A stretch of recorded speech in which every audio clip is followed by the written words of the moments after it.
আজ রাজ্যের 5টি লোকসভা কেন্দ্রে প্রথম দফার ভোট গ্রহণ করা হয়েছে। এই 5টির মধ্যে ডিব্রুগড় লোকসভা কেন্দ্রও রয়েছে। সকাল 7টা থেকে শুরু হয়েছে ডিব্রুগড়ের বিভিন্ন কেন্দ্রে ভোট গ্রহণ। ভোটাররা দীর্ঘক্ষণ লাইনে দাঁড়িয়ে তাদের ভোটাধিকার প্রয়োগ করেন। ডিব্রুগড় লোকসভা থেকে এবার 3 জন প্রার্থী প্রতিদ্বন্দ্বিতা করেছেন। এদের মধ্যে রয়েছেন বিজেপি প্রার্থী সর্বানন্দ সোনোয়াল, ইন্ডিয়া জোটের লুরিনজ্যোতি গৈগে এবং আম আদমি পার্টির মনোজ ধানোয়াল। মার্গারিটা বিধানসভার সমষ্টি ডিব্রুগড় লোকসভার অন্তর্ভুক্ত। এই সমষ্টিতে ভোটারের সংখ্যা 1,67,233 জন। তার মধ্যে পুরুষ 84,367 জন এবং মহিলা ভোটার 82,865 জন।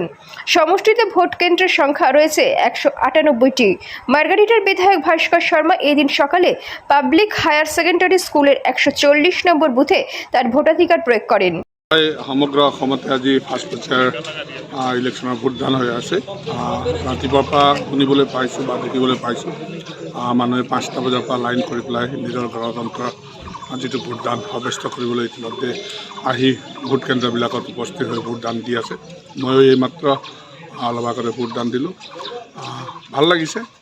গণতন্ত্ৰৰ যিটো ছিষ্টেম বা গণতন্ত্ৰৰ যিটো কৰিবলগীয়া কামখিনি সকলোৱে কৰিব। মাৰ্গাৰিটাবাসী সকলো ৰাইজকো মই আপোনালোকে আহি পেলাই আপোনালোকৰ ভোটদান কৰিবৰ কাৰণে আহ্বান জনাইছোঁ। গণতন্ত্ৰ ভোট দিব লাগে। যাতে প্ৰাৰ্থী কোন হ'ব কি নহয় সেইটো ভোটৰ বাকচে চিলেকশ্যন কৰিব। আমি ভাবোঁ সকলোৰে যিটো ভোটদান দিব লাগে সেইটো ভোটদান দি পেলাই আপোনাৰ দেশৰ প্ৰধানমন্ত্ৰী ভোট যিহেতু আজি নহয় জানো, আজি প্ৰধানমন্ত্ৰী ভোটদান কৰিছোঁ। আমাৰ নিজৰ ভোটবিলাক আমি দি থাকোঁ প্ৰত্যেক 5 বছৰ মূৰতে।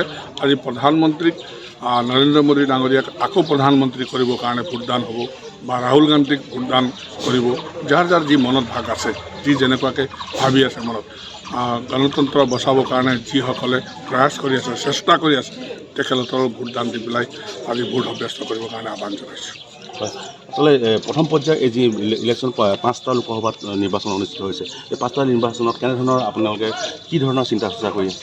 আমি এতিয়ালৈকে যিটো কেম্পেইনিং কৰিলোঁ, আমি যিটো আজি দুদিনৰ আগত কেম্পেইনিং শেষ হ'ল, তাৰ ফিডবেক মতে আমি 5টা সমষ্টিত জয় হ'ম বুলি আমি আশা কৰিছোঁ।